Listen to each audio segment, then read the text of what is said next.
Hi, welcome to BariNation, where we support the bariatric community with humor, humility, and honesty.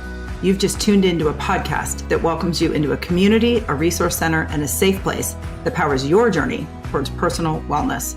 Our goal is you leave us today feeling hopeful, inspired, and ready to live your best bariatric life.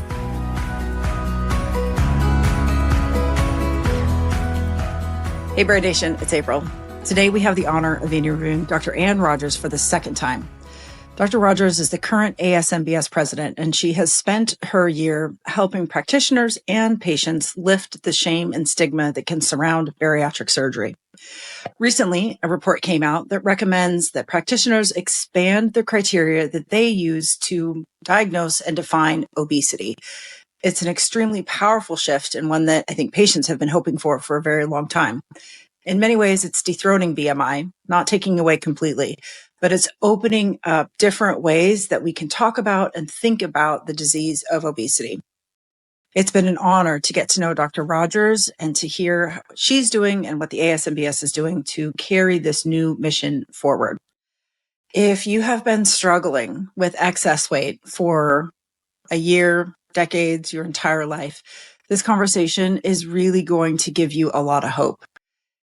How the community and the medical community is talking about and defining obesity is changing. And it's changing in ways that not only humanizes the disease, but opens up more pathways to ongoing care, not just initial bariatric surgery.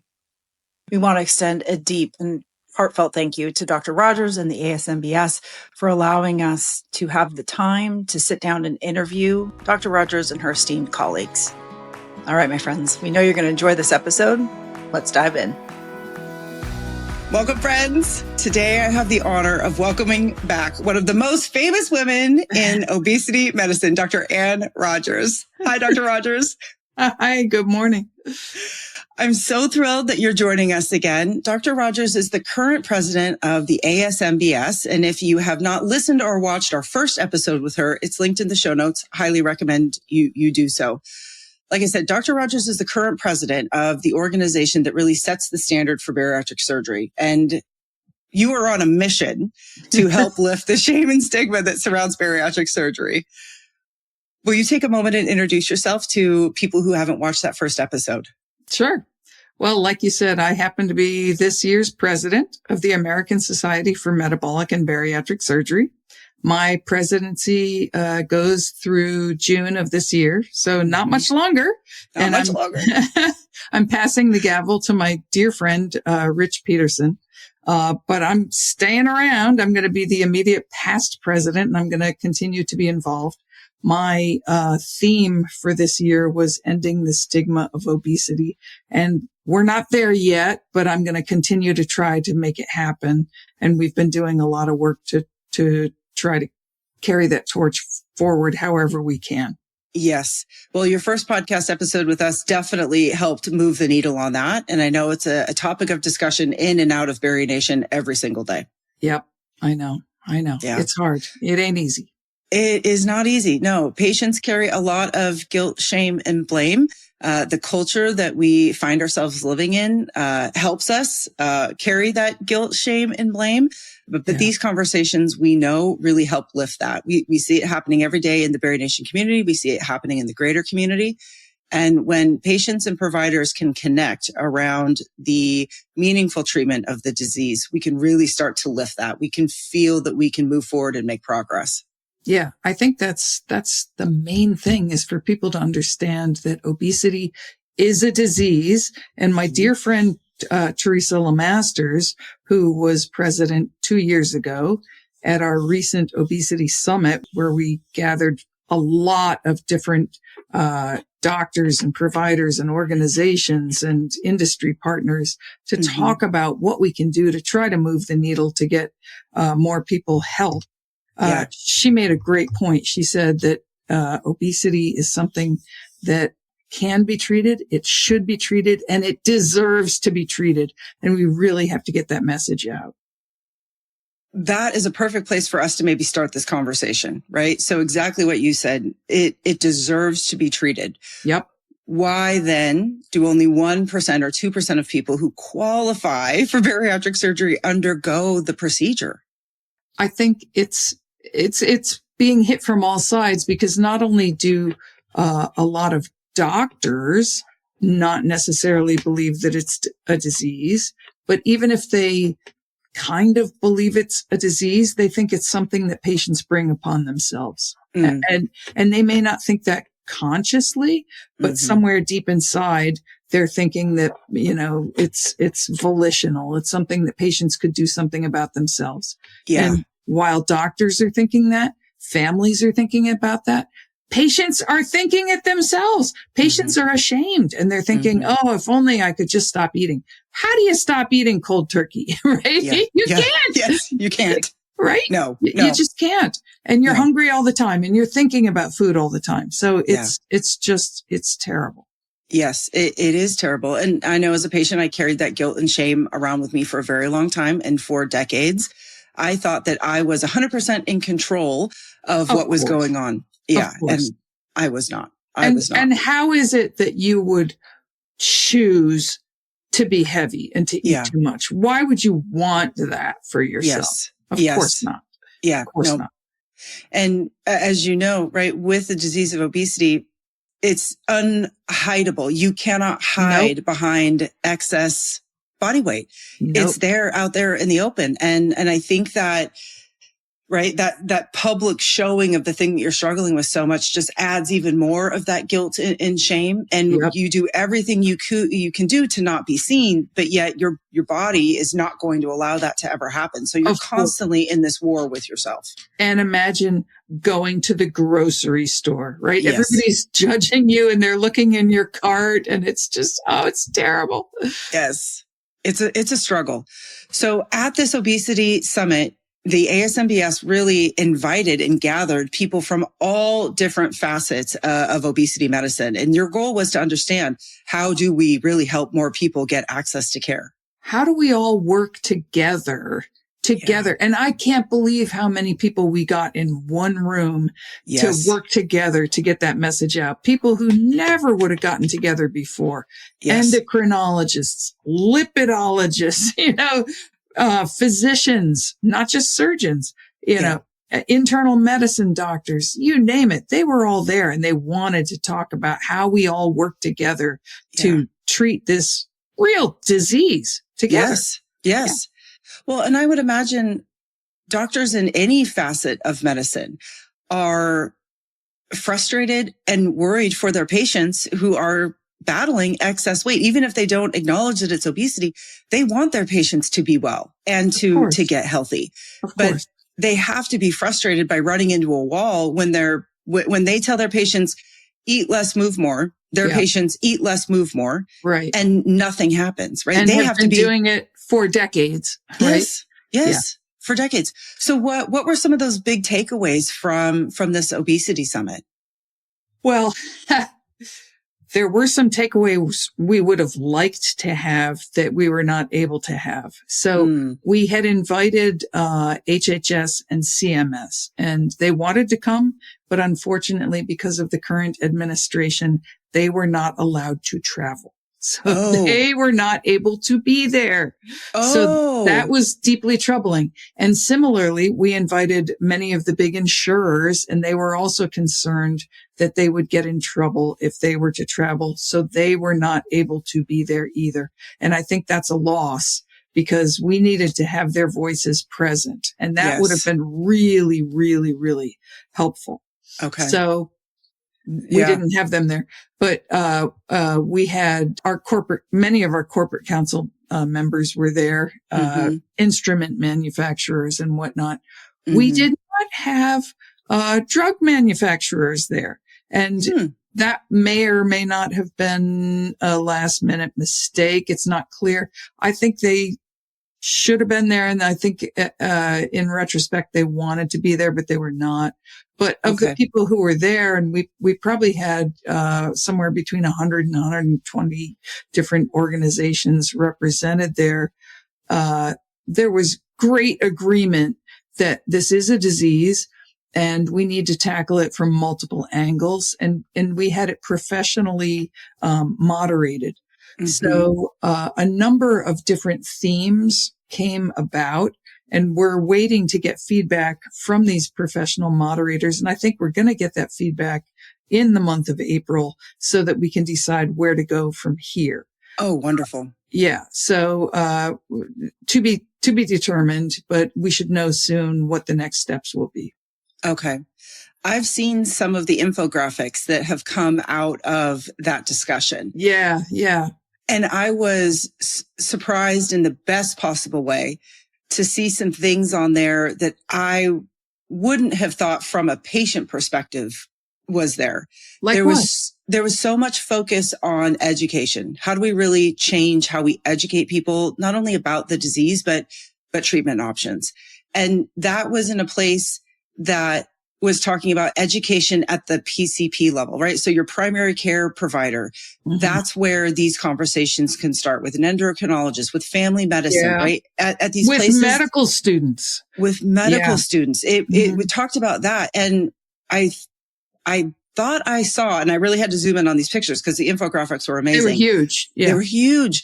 But it talked about how do we really use patient forward or patient friendly language, right? How do we invite people into this conversation without immediately, triggering their defenses? Yeah. But how do we approach this from a compassionate angle of like, look, I understand this is not your fault. You didn't ask for this. Yeah. But as your doctor, it's my job to help you live your healthiest life. And your excess body weight is something that concerns me for all of these health reasons. Yep. Not because, I can see you have a robust life. You have children, you're active, you're this, you're that.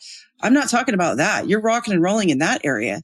Yeah. But this weight is going to, or maybe is impacting your life in a way that I don't yet know, but I can make some assumptions just based on how I see you showing up in the world. Yeah. Yeah. Our president-elect, Rich Peterson, my friend, made the point that when he was in medical school, and it's true for all of us, we got almost no education about obesity, and that's something that he would really like to see change. Yeah. And even our colleagues in internal medicine and family practice and whatnot, a lot of them are very far behind in being up to date on current treatments for obesity. And it's not their fault. It's just that there's so much that they need to know about other things that they don't necessarily know what's out there and what's available for treatment. Yes. Yep. The other element that was on those infographics was speaking to the importance of connecting patients with other patients, community connection. Storytelling was a huge part of what I saw on those infographics. Yeah. And I know, right, this modern bariatric community is very modern. I think for the first time ever, we're seeing patients who are struggling with a disease that you normally struggle in silence with, right? Or in isolation with, are kind of finding the strength and the bravery to go, oh, I'm working through this too. And they're talking, and we're learning to celebrate life. We're learning to grow with one another in these communities. And I saw that represented Why do we have to be alone? It's so terrible. Yeah. Yesterday, I was actually in the offices of the ASMBS. I had never been there. It's down in Gainesville, Florida, and we had a big meeting with all of the employees we had a staff meeting with the people working at ASMBS, and they're brilliant people, and I was talking to them about, where do you think we should go? What else should we do to try to stop stigma? And I heard some really heartfelt messages from people, some of whom are actually struggling with weight, and they were talking about how horrible it is to go to the doctor, and the first thing that happens is they weigh you. And it's a real deterrent. I hate getting weighed. We all hate getting weighed. Nobody wants to get weighed. I wish there were some way you could walk into the doctor's office, and just by walking across a tile floor, it could weigh you silently. You walk in and they get the information, but nobody has to stand there and move it, and you feel bad and you want to take off your clothes. It's like, maybe they need to have that information in order to determine what dosage of a medication they give you or whatever. But it's like, it's such a turn off. It's such a deterrent. You don't even want to go. It keeps people from even going to the doctor. Yes. It's like, that's bad. That's bad. So Agreed. We actually just had this conversation in a BariNation support group. We were talking about the things that keep us from making follow-up appointments after bariatric surgery. And that fear of the scale was one of the top things. And some of our members are sharing, they are seeing shifts in their doctor's offices. So their doctor gives them an opportunity or an option. Would you like to know your weight today? And that's a yes or no question that you, the patient, get to right to say. So I know that is one of the things that's top of mind for patients as well. Yep. I don't want to know. No. I don't want to know.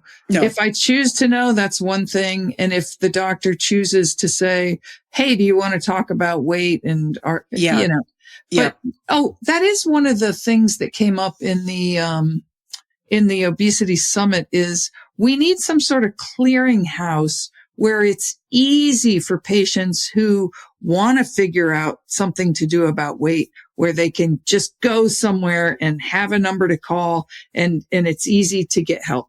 Yes. Oh, that would be phenomenal. Because it's not easy.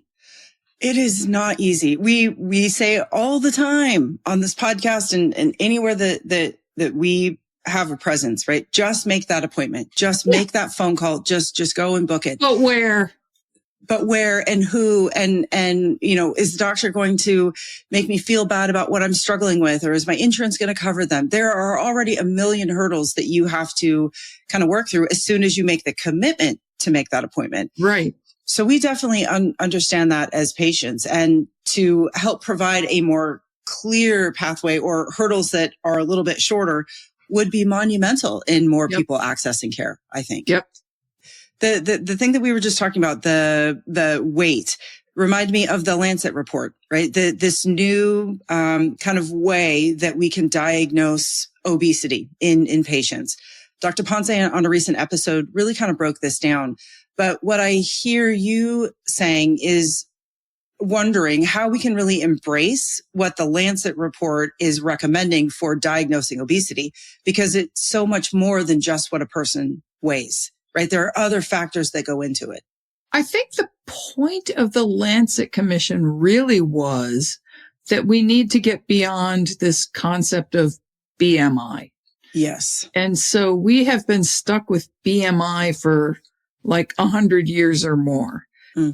And it's an old fashioned measure based on height and weight that somebody came up with a long time ago that applied to white European males.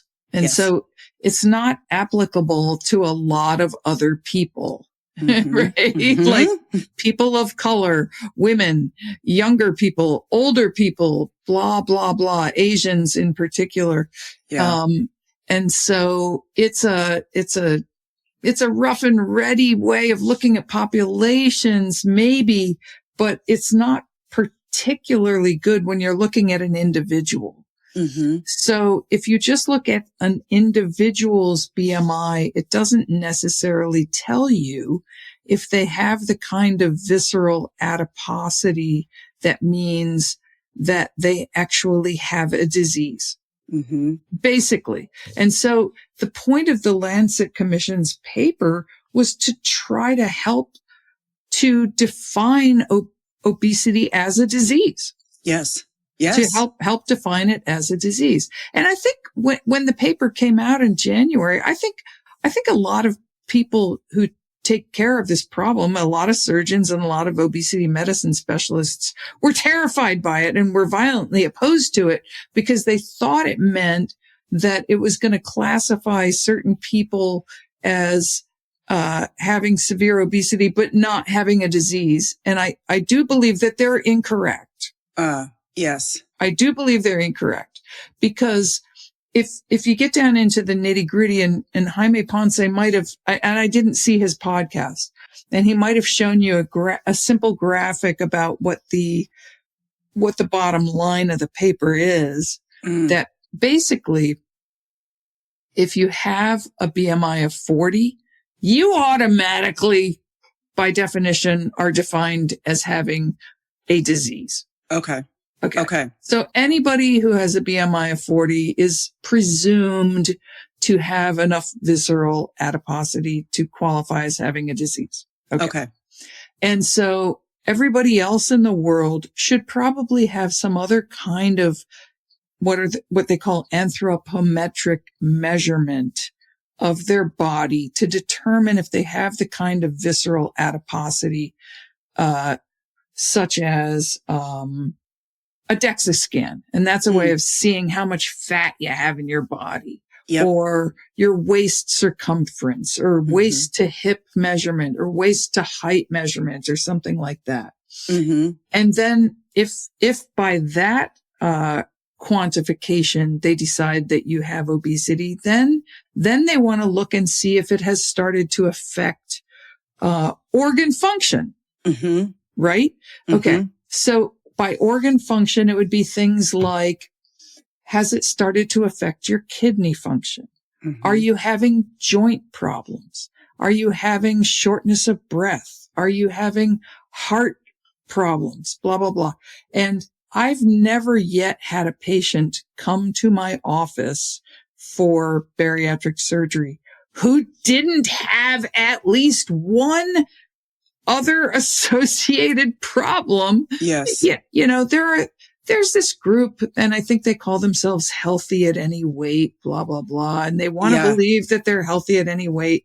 But that just means that most likely it hasn't been diagnosed yet. Yes. You know, they are bone on bone in their knees, and they have knee pain, and they don't want to think about it, or they don't want to talk about it, or whatever. You know, it's very hard to have a very high BMI or visceral adiposity and absolutely no other associated medical problems. It's exceedingly unusual. Okay. Yes. So you're not going to find a lot of people who have a lot of body fat who don't have associated medical problems. I think that's the bottom line of the paper.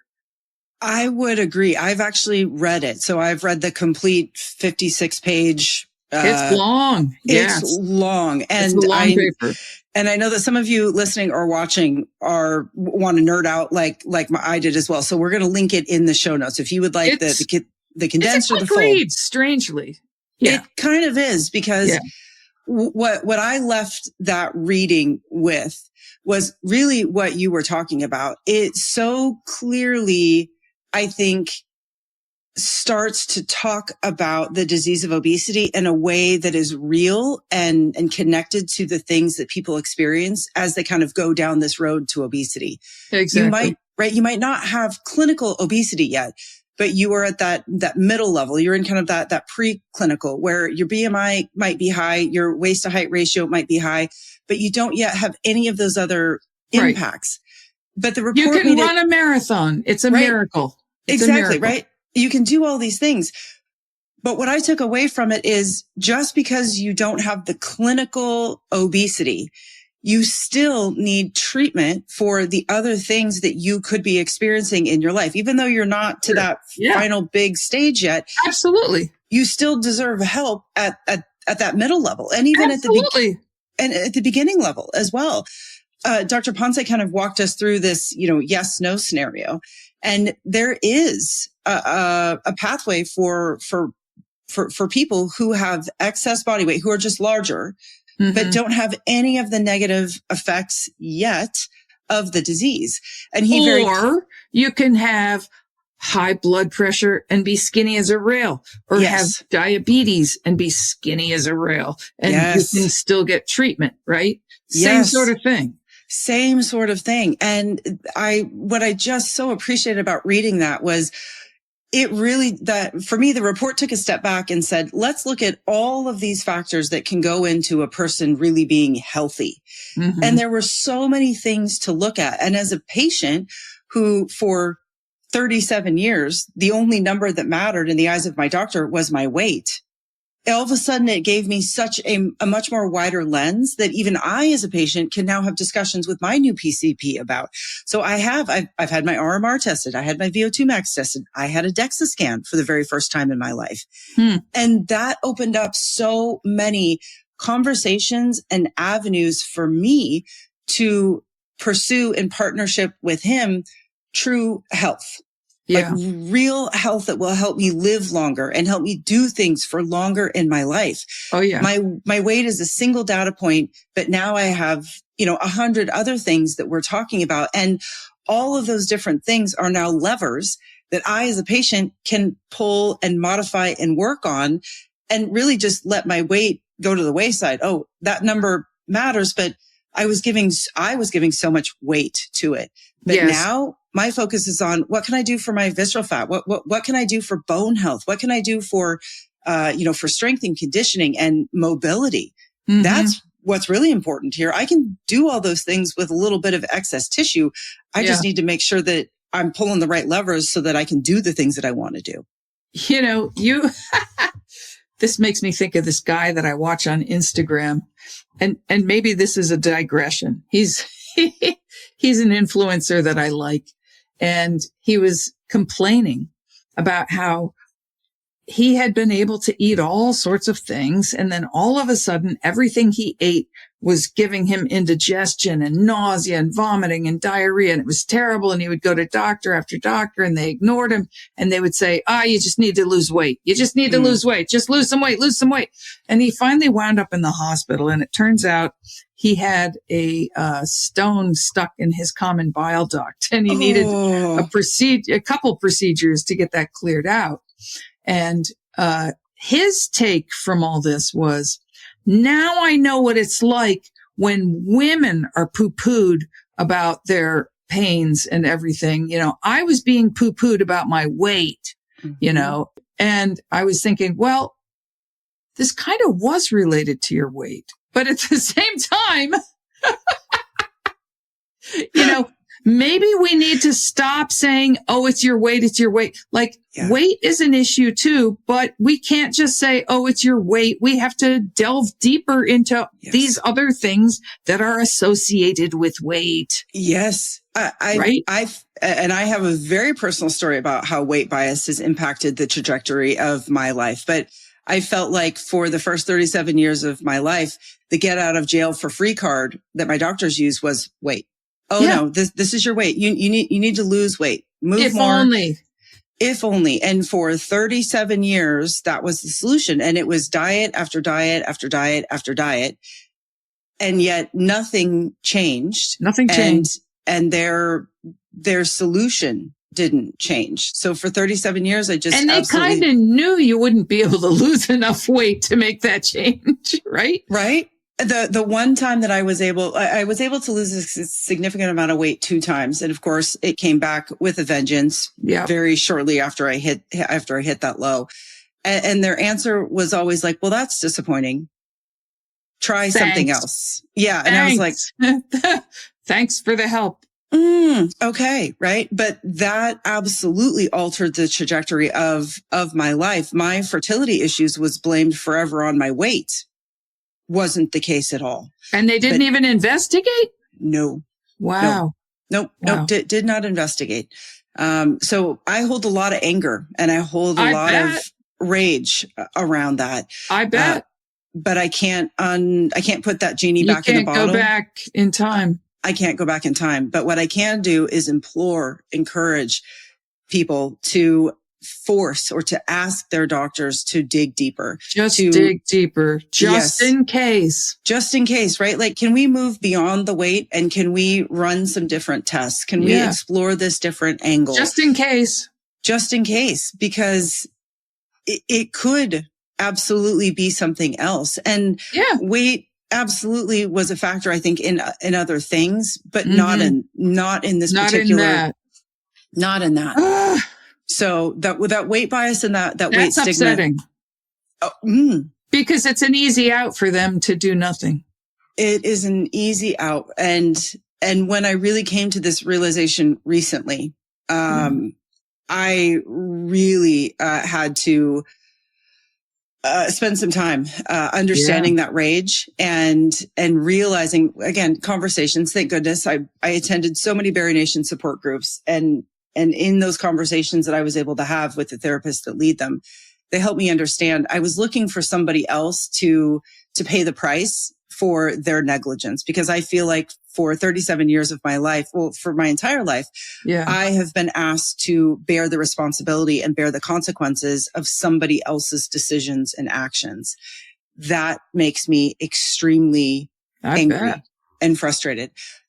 But that's never going to happen. So I can either live in this world where I'm just stewing in this, or I can move past it. I don't think I'm ready I can't let it go. I can't quite drop that bag, so to speak, but I can certainly say nothing is going to change this.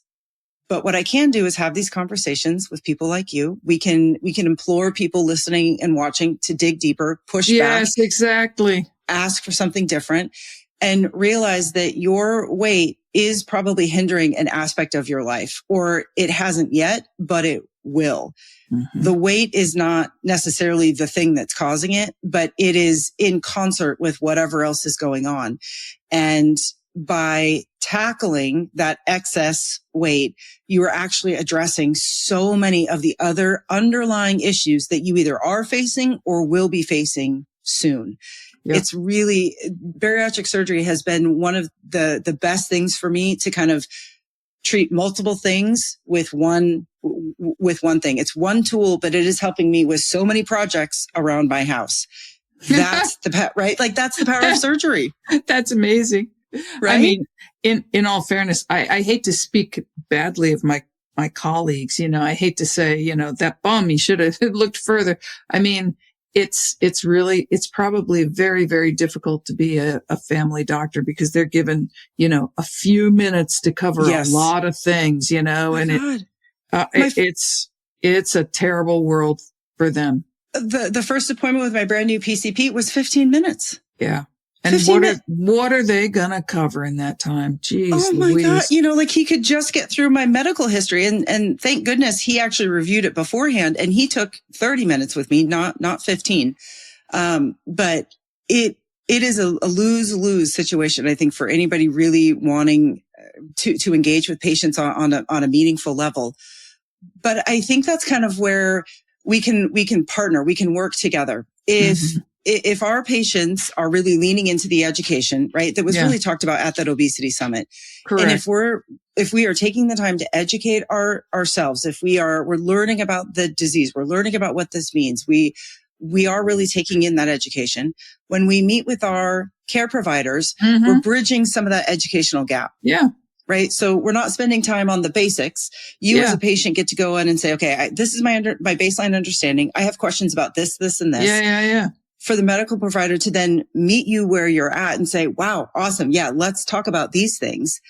Then you really can partner with somebody to move the needle and then maybe say, I think I need to go to the gynecologist to look into this, or whatever, so, you know. Right. Yes. Yeah. Like it's a powerful way to kind of move forward and to meet your provider where they're at. And it also lets your provider know you take your health and your wellness very seriously, and that you are interested in partnering with them. Mm-hmm. Right. Because I would to be your own advocate, because they may not have the hours in the day to do it.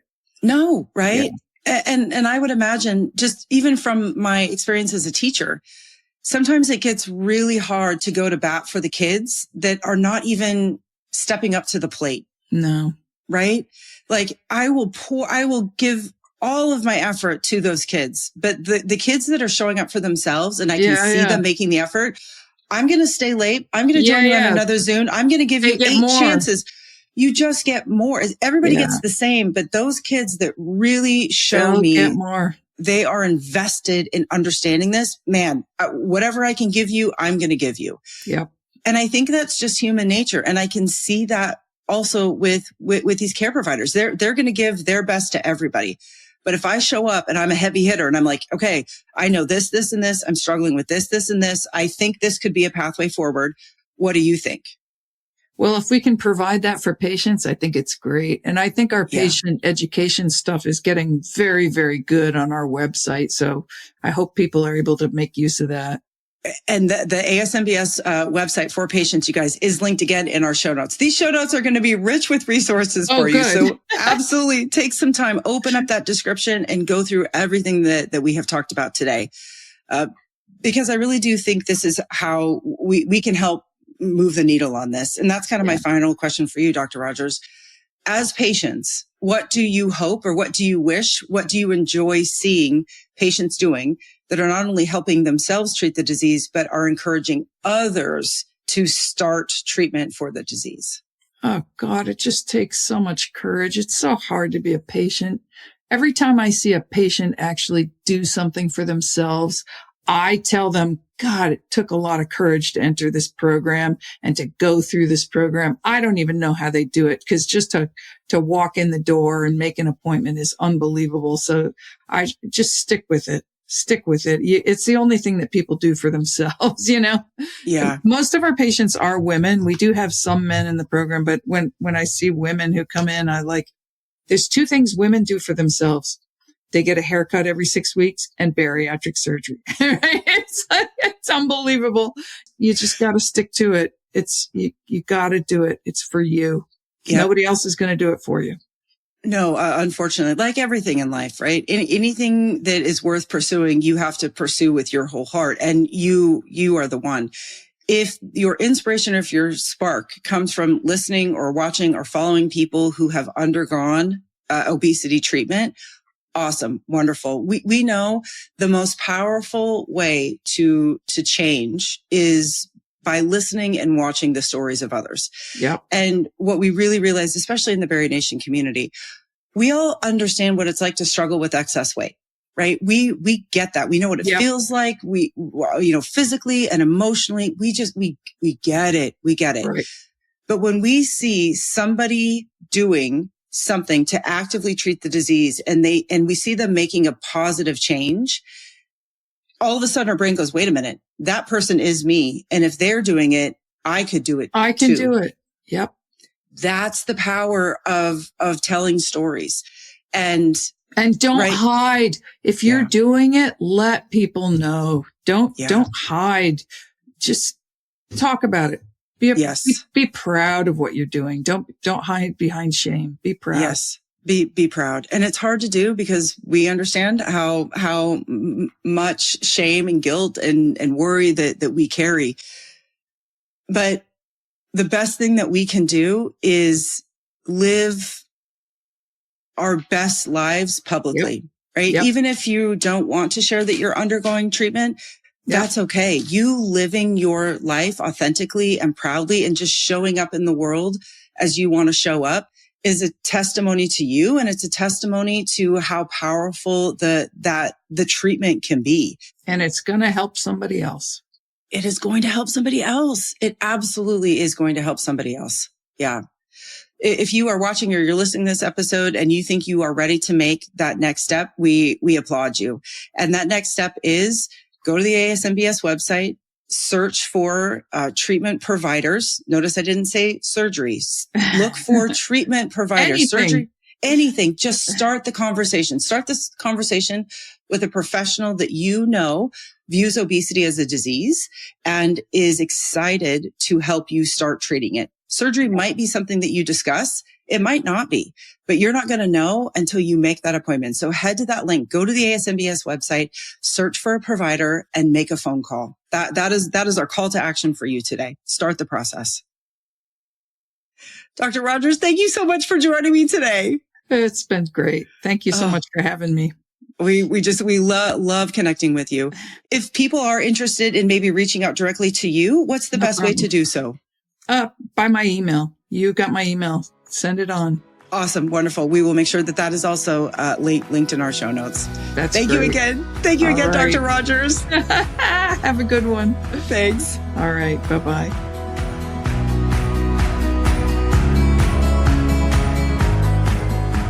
That wraps up another empowering episode of the BariNation podcast. If you enjoyed today's episode, keep the conversation going by joining the BariNation membership community, where you can attend live support events, access on-demand resources, and find a caring community. Join us at barination.mn.co. If you found this podcast valuable, help us produce it by becoming a $5 monthly supporter at barinationpodcast.com. And just remember, at the end of the day, you've got this, we've got you, and we'll see you next time. Bye, everybody.